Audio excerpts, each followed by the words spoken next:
First ever factory outlet Mukunda jewelleries Kukatpally, Khammam, Kothapet, Somajiguda, Hanamkonda and Suchitra. Navami యొక్క విశిష్టత. సంవత్సరానికి ఒక రోజు వచ్చే పుట్టినరోజు అందరికీ వచ్చినట్టే రాముల వారి పుట్టినరోజు వస్తుంది. అయితే అందరి పుట్టినరోజులు వేరు, రాముల వారి పుట్టినరోజు వేరు. మరి శ్రీరాముడి పుట్టినరోజు అంటే మనుషులకి మానవ జీవితం ఎట్లా ఆదర్శవంతంగా ఉండాలో తెలియజేసిన మహానుభావుడు, మర్యాద పురుషోత్తముడు రాముడు. తండ్రికి 3 భార్యలుండి 3 భార్యల్లో పెద్ద భార్య కుమారుడైన రాముడు ఏకపత్ని వ్రతుడు. ఇలా కూడా చేయొచ్చు, ఏకపత్ని వ్రతుడుగా ఉండొచ్చు అనే మాటకి స్పష్టంగా మొదటి రోజు నుంచి చివరి రోజు వరకు అలాగే ఉన్నాడు. ఆమెతో కలిసి ఉన్నప్పుడు ఆమెతోటే ఉన్నాడు, అవునవును, ఆమె లేనప్పుడు ఆమెతోటే ఉన్నాడు. ఆయన ప్రతి విషయంలోనూ ఒకటే మాట, ధర్మం తప్పకపోవటం, ఆడిన మాట తప్పకపోవటం, స్మితపూర్వ భాషిగా ఉండటం, నవ్వుతూ మాట్లాడడం, ఎవరినైనా తను ముందు పలకరించటం, నేను రాజుని, చక్రవర్తిని, రాజకుమారుణ్ణి లాంటి భావాలు లేకుండా మానవుడు పరిపూర్ణమైన మనిషి ఎలా ఉండాలి అనేది చూపించిన శ్రీరాముడి పుట్టినరోజు సంవత్సరానికి ఒక్కసారి సరిగ్గా చేసుకుంటే 364 రోజులు అదే విధంగా మన జీవితాలు ఉంటాయి. కానీ ప్రతి విషయంలో కూడా ఆదర్శప్రాయుడే కదా రమ్మగారు. ప్రతి ప్రతి విషయంలో అంశం అయితే మనం ఏమనుకుంటామంటే ఒక ప్రశ్న వస్తుంటుంది, ఆయన అలా చేశాడు ఇలా చేశాడు. మనకు తెలీదు ఆ కాలపు పరిస్థితి ఏమిటి అనేది మనకు తెలీదు. మరి మిగిలినవన్నీ చూసుకోవాలి కదా మనం. అవును, పోనీ ఆమెను పంపేసి ఈయన ఇంకో పెళ్లి చేసుకోలేదుగా, మనకు అది లేదు. అవును, ఇది ఎందుకు అని ప్రశ్నిస్తాం. మానవ జీవితంలో వచ్చేటువంటి రకరకాల ఆటుపోట్లలో ఇలాంటివి కూడా ఉంటాయని చూపించారు. ఇలా కూడా చేయవలసి వస్తుంది, అవును, ఇలాంటివి కూడా ఎదుర్కోవాల్సి వస్తుంది అని అని చూపించడం కోసం. అది అంతే, దాని మీద ప్రశ్నించకూడదు. ఓకే. అయితే ఇలా రాముల వారి పుట్టినరోజు ఏడాదికి ఒకసారి చేసుకుంటాం. ఆ రోజునే సీతారామ కళ్యాణాన్ని కూడా చేయటం మన అదృష్టం. కొంతకాలం క్రితం అంటే తొలి కాలంలో లేదు, తర్వాత కాలంలో ఇది మొదలుపెట్టి చేయడం మొదలుపెట్టాం. సీతారాముల కళ్యాణం మనకు తెలిసినట్టుగా సీతా స్వయంవరము అట్లా జరగల. మనం కథాంశాలుగా రకరకాలుగా చెప్పుకుంటూ ఆయన విల్లు విరవంగానే అందరూ కంగారు పడ్డారు, సీతాదేవి పరిగెత్తుకొచ్చి దండేసింది, అలాంటి కథలు వింటాం. అవే కదా మనం సినిమాల్లో చూస్తాం. అవి మనకి ఏంటంటే సన్నివేశం ఆకట్టుకునేలాగా ఉండటం కోసం చేయబడింది.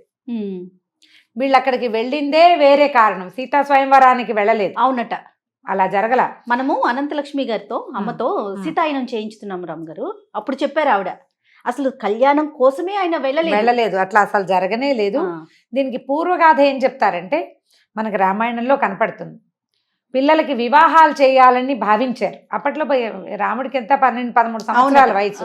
అందరూ ఒకటే, రాముడికే కాదు, వాళ్ళు నలుగురు ఒక్కసారి పుట్టిన వాళ్లే, నక్షత్రాల తేడాతోటి. అంతే ఈయన పునర్వసు నక్షత్రంలో పుట్టాడు, తర్వాత నక్షత్రాల్లో వాళ్ళు నలుగురు, మిగిలిన వాళ్ళు పుట్టేశారు. అయితే పిల్లలకి వివాహాలు చేయాలి అని ఆలోచిస్తుండగానే మాట్లాడాడు ఆయన అప్పుడే, మా పిల్లలకి సరైన మంచి సంబంధాలు అని. విశ్వామిత్ర మహర్షి వచ్చి నాకు యాగ సంరక్షణార్థం పిల్లల్ని రాముడిని పంపించమని అడిగారు. రాముడిని అడిగాడు ఆయన. అడిగితే దశరథ మహారాజు కాదు నాకు చిత్రంగ బలాలు ఉన్నాయి, నేను వస్తాను, పిల్లాడు చిన్నపిల్లాడు, పాలు దాగి పడుకునే పిల్లవాడు, రాత్రులు నిద్రపోతాడు, మరి రాత్రిపూట నిశాచరులు రాక్షసులకి బలం పెరుగుతుంది, ముందేమో నీకేం కావాలంటే అది ఇస్తానన్నాడు. కానీ ఈ మాట అనేసరికి ఆయన ఒప్పుకోలేదు. రాముడి గురించి నాకు తెలుసు అన్నాడు ఆయన. అప్పటిదాకా ఇల్లు దాటని రాముడి గురించి ఎక్కడో ఉన్న విశ్వామిత్రుడికి ఎలా తెలిసింది? ఇల్లు దాటని 12-13 సంవత్సరాల బాలకుడు ఇతని గురించి తెలిసింది అంటే దీనికి ఇంకా పూర్వం ఎంత లోతుందో. ఆ కనపడే 13 సంవత్సరాల బాలకుడి వెనకాల ఎంత లోతు, మహర్షి తెలుసుకోగలిగేంత లోతుందన్నమాట, ఋషులు తెలుసుకోగలిగే లోతు.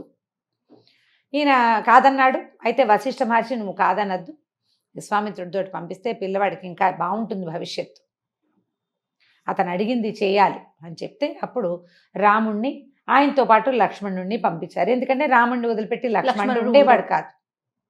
వాళ్ళిద్దరూ కలిసి వెళ్ళారు.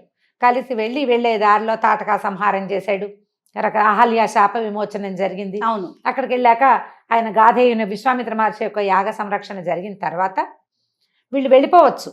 వాళ్ళు మేము ఇట్లా జనకరాజర్షి చేస్తున్న యాగం చూడడానికి వెళ్తున్నాము అని చెప్పి మీరు కూడా మాతో రండి అంటే వెళ్ళారు వీళ్ళిద్దరు. ఈ బాలకాండలోనే ఈ మొత్తం వ్యవహారం అంతా వస్తుంది. పుత్రకామేష్టి, ఏ యాగంతో దశరథ మహారాజుకి కుమారులు కలిగారో అది. ఆ తర్వాత ఈ విశ్వామిత్రుడు వచ్చి ఈ కుమారులను తీసుకెళ్ళి, ఇవన్నీ చిన్న చిన్నవి గబగబా అయిపోతాయి ఘట్టాలు. అక్కడి నుంచి ఈ ప్రయాణం విశ్వామిత్రుడితోటి వీళ్ళు నడిచిన నడక, ఎక్కడెక్కడికి వెళ్ళారు, ఏమేం చేశారు, ఏ ఏ చోట ఎన్నో అంశాలు ఉన్నాయి అక్కడ. ఆ మధ్యలోనే ఎన్ని కథలో చెప్పిన వీళ్ళ వంశానికి సంబంధించిన పూర్వగాథలు, ఇతరుల వంశాల గురించి, తర్వాత నదులు, ఏ నది దాటుతాం, గంగా నది యొక్క ఎలా గంగా నది వచ్చింది, గంగావతరణం కూడా బాలకాండలోనే వస్తుంది. ఒక్క బాలకాండ చదివితే చాలా విషయాలు తెలుస్తాయి మనకి. పూర్తి రామాయణ గాథ బాలకాండలో వచ్చేస్తుంది, మొదటే చెప్పేస్తారు బ్రీఫ్గా, ఏమైనా సినాప్సిస్ అనమాట, అది వచ్చేస్తుంది. అక్కడి నుంచి ఈ గాథలన్నీ తెలుస్తాయి మనకి. పరశురాముడి వ్యవహారం కూడా ఇందులోనే తెలుస్తుంది. తర్వాత అంతా రామ ప్రయాణపు గాథ కదా, ఇక్కడ ఇదే. అక్కడి నుంచి వీళ్ళు వెళ్ళారు. జనక రాజర్షి తన యాగశాలలో వీళ్ళని ప్రవేశపెట్టాడు, అక్కడికి వెళ్ళారు. ఆయన చెప్పాడు, ఇతను రాముడు వాళ్ళ అబ్బాయి దశరథ మహారాజు కుమారుడు అని. అప్పుడు వాళ్ళు ఏం చెప్పారంటే, ఇలా ఈయన దగ్గర ఒక శివధనువు ఉంది, వీళ్ళ వంశంలో మొట్టమొదటి వాడికి, మొదటి తరాలకు చెందిన వాళ్ళకి న్యాసంగా ఉంచారు. అది న్యాసం అంటే నీ దగ్గర ఉంచు, నేను తర్వాత తీసుకుంటాను అని. ఓకే, వీళ్ళకి గిఫ్ట్ కాదు, అది గిఫ్టు వరము కాదు, న్యాసంగా ఉంచబడింది. మీ ఇంట్లో ఉంచు చేయ, తర్వాత తీసుకుంటాను లాగా. ఓకే, అట్లా ఉంచబడింది. ఆ ధనస్సుని అబ్బాయి చూస్తాడంటే తెప్పించారు, ఫలానా చోట ఉందని. అప్పుడు ఆయన ఏం చెప్పాడంటే, ఈ ధనస్సుని ఎక్కువ పెట్టలేరు, ధనస్సు మహాబరువు, పరమేశ్వరుడు ధరించిన ధనస్సు. ఎవరైతే దీన్ని ఎత్తుతారో దాన్ని వారికి నా కుమార్తెని ఇస్తానని నేను అనుకున్నాను. వీర్యశుల్క అంటారు, ఆ ఎవరైతే మహావీరుడు అవుతాడో అతనికి కూతుర్నిస్తాను అని పెట్టుకున్నానని చెప్పాడు. ఎక్కువ పెట్టని ఈయన అడిగాడు, నేను ప్రయత్నించనా అని. వివాహం కోసం కాదు, ఆ ధనస్సు ఒక ధానుష్కుడు, ఒక విలువిద్యలో ప్రావీణ్యత ఉన్నవాడికి తను వాడే వస్తువు, ఒక కొత్త వస్తువు కనపడితే దాని మీద ఒక ఉత్సాహం ఉంటుంది. క్రికెటర్ కి క్రికెట్ బ్యాట్లు చూడంగానే ఏమిటి బ్యాట్ యాంగిల్ బాగుందా లేదా చూస్తారు. అట్లా ఈ ధనుర్విద్యలో ప్రావీణ్యత కలిగినటువంటి శ్రీరాముడు ఆ ధనుస్సుని పరిశీలించడానికి తీశారు. తీసి ఎక్కువ పెట్టాలంటే దానికి ఏం చేస్తారో, ధనుస్సు ఇట్లా ఇదిగా ఉండి తాడు ఒక పక్కన కట్టి ఉంటుంది, తాడు రెడీగా పెట్టి ఉండదు. అవునవును, ఒట్టిది పట్టుకుంటాం, అల్లె త్రాడు ఎప్పుడు కావాలంటే అప్పుడు బిగించుకుంటారు. ఆ తాటిని పైన ఇట్లా లాగి పెట్టాలన్నమాట, వంచి కట్టాలి. వంచితేనే అది అప్పుడు బద్దీలా ఉన్నది ఇట్లా వంగి బాణంలా మన ధనుస్సు ఆకారంలోకి వస్తుంది. వంచేసరికల్లా మధ్యలోకి పెళపెళ అని విరిగిపోయి, ఎక్కువ పెట్టమంటే విరిచేశాడు. అంటే ఈ మేటి ధానుష్కుడు, అదే మహావీరుడు. అప్పుడు కుమార్తె నుంచి పెళ్లి చేస్తామన్నారు. ఆవిడొచ్చి దండ, ఇలా దండ జరగలేదు. ఒప్పుకుంటే ఇప్పుడు విశ్వామిత్రుడికి రాముడు ఏం చెప్పాడంటే, మా నాన్న నీతో వెళ్ళమన్నాడు, నీతో వచ్చాను, వివాహం మా తండ్రి చేయవలసింది కదా, కాబట్టి మా నాన్నగారు ఒప్పుకుంటే పెళ్లి చేసుకుంటానన్నాడు రాముడు. ఎక్కడా పద్ధతి తప్పడు, అదే ఏ విషయంలో కూడా. మీరు ఇక్కడ రెస్ట్ తీసుకోండి, మేము కబురు చేస్తామని వీళ్ళని ఇక్కడే ఉంచి దశరథుడికి ఆగమేఘాల మీద అంచగుర్రాల మీద కబురు అందిస్తే, అప్పుడు ఆయన తన పరివారం వశిష్ఠాది మహర్షులతోటి, సుమంత్రాది మహామంత్రులతోటి కలిసి వచ్చి వివాహానికి నాకు అంగీకారమే అని వివాహం చేసుకున్నారు. మొత్తం 8-10 శ్లోకాల్లో 7 శ్లోకాల్లోనే పెళ్ళైపోతుంది. అప్పుడు ఇంకా మా తమ్ముడికి కూడా 2 కుమార్తెలు ఉన్నారు, నాకు ఇంకో కుమార్తె ఉంది, మీ 4 కుమారులకి మా 4 కుమార్తెల్ని ఇస్తామని వివాహం చేశారు. సింపుల్గా అయిపోతుంది. ఒక గద్దె మీద ఎక్కి చెరపేద ఎత్తు పీఠ మీద ఉన్నారు, పెళ్లి చేసుకున్నారు. తల్లులు లేరు పెళ్లిలో. అవునట, తల్లులు లేరు అసలు. అప్పుడు రాచరికంలో తల్లులు వచ్చేవాళ్ళు కాదు, వెళ్ళాక తల్లులు అక్కడ ఏర్పరిచేవాళ్ళు. అక్కడ ఉండే మంగళ స్నానాలు అవన్నీ తల్లులు చూసుకునేవాళ్ళు, మగవాళ్లే వెళ్ళేవాళ్ళు. వివాహం అయిపోయింది, తీసుకుని వెళ్తుంటే పరశురాముడు ఎదురుపడ్డాడు. పరమేశ్వరుడి విల్లు విరిచిన వాడెవడో నేను చూస్తానని. ఆయన దగ్గర మహావిష్ణువు యొక్క ధనుస్సు ఉంది, విష్ణువు స్వయంగా ఇచ్చాడు ఆయనకి, దీన్ని పట్టుకోమని, దీన్ని ధరించమన్నాడు, దీన్ని ఎక్కుపెట్టు అని ఇచ్చాడు. ఇస్తే ఆ పుచ్చుకునేసరికల్లా ఆయన ఎక్కువ పెట్టగలిగాడు. మరి పరిపూర్ణావతారుడు కదా ఈయన, మహావిష్ణువు యొక్క పరిపూర్ణావతారమే శ్రీరాముడు, అంశావతారం పరశురాముడు, అంశతోటి జన్మించిన వాడు. అవునవును. దాంతో ఆయన నుంచి శక్తి కూడా వైష్ణవ శక్తి, ఆయనలో ఒక అహంకారం అనే మాయ కమ్ముకుని ఉంది, అది ఈయన లాగేసుకున్నాడు. అప్పటికి యువకుడు కాదు, 14 ఏళ్ల వాడే, చిన్నవాడు, బాలుడు, ఇంకా పెద్ద యువకత్వం వచ్చిన పురుష సింహపు స్వరూపంలో లేడు ఆయన. అయినా కూడా పరశురాముడిని చేయగలిగాడు. తర్వాత ఇంటికి వచ్చేసారు, ఇక్కడ మంగళ స్నానాదులు చేశారు, గృహప్రవేశం చేసుకున్నారు. తర్వాత కొంతకాలానికి అడవికి ప్రయాణం అయ్యారు. ఈ జననము వివాహము ఒకే కాండలో అయిపోయినాయి. అందుకని జననపు రోజునే కళ్యాణం కూడా చేస్తే బాగుంటుందని ఆలోచించి పెట్టి ఉండవచ్చు. దానికి బాగా ఒక శాస్త్రవిహితమైన వ్యవహారం ఏదైనా ఉందని అనిపించదు. ఒకవేళ ఎవరైనా పెద్దవాళ్ళు దాన్ని కరెక్ట్గా అట్లా సెట్ చేసి చెప్తారేమో, కానీ మేము అలాగే అనుకునేవాళ్ళం. ఒకే బాలకాండలోనే మొదటిదేమో జననము, చివరికి వివాహం మధ్యలో కొన్ని ఘట్టాలు. అందుకని ఆ పుట్టినరోజు పండగ నాడే పెళ్లి పండగ కూడా రాముల వారిదే జరుపుకుంటాం. శ్రీకృష్ణాష్టమికి మనం కృష్ణుడి జననమే చేస్తాం, వివాహం వ్యవహారాలు లేవు. కానీ మరి శివరాత్రికి మాత్రం శివ కళ్యాణం చేస్తాం కదా. శివ కళ్యాణం, శివుడి జననమైనా కూడా అది జననం కాదు, పరమేశ్వరుడు తన స్వరూపాన్ని చూపించాడు. అప్పటికి ఉన్నాడు ఆయన, పుట్టక కాదు, అదొక స్వరూపాన్ని చూపించాడు. అగ్నిస్తంభ రూపంలో ఉద్భవించాడు, కనపడ్డాడు అనమాట. ఆద్యంతాలు లేనివాడు అని. పరమేశ్వరుడికి ఆద్యంతం లేదు అని ఆయన యుగాలన్నీ మారిపోయినప్పుడు, అంటే ప్రపంచం పరిసమాప్తమైన పరమేశ్వరుడు నిత్యుడు, ఆయన ఎప్పుడూ ఉంటాడు. అది చూపించడం కోసం అగ్నిస్తంభ రూపంలో కనిపించాడు. కానీ అప్పుడు ఆ గౌరీ కళ్యాణం చేయటం తొలి కాలంలో ఏం చేసేవాళ్ళు అప్పుడంతా అభిషేకాలే చేసేవాళ్ళు. గౌరీ కళ్యాణం తక్కువ వినేవాళ్ళం. ఇప్పుడు మనకి చాలా దేవాలయాలు విధానాలు ఏర్పడ్డాయి, క్రమంగా కాలక్రమంలో మారుతాయి కదా. మనం అన్ని చోట్ల గౌరీ కళ్యాణాన్ని దర్శించే అవకాశం లభిస్తుంది. సీతారామ కళ్యాణం చేసుకుంటాం. సీతారామ కళ్యాణం జరిగే ఈ రాముల వారి పుట్టినరోజు పండుగ నాడు రామాయణంలోని కొన్ని శ్లోకాలైనా చదువుకోవచ్చు. ఏదైనా కొంత భాగాన్ని పారాయణ చేయొచ్చు.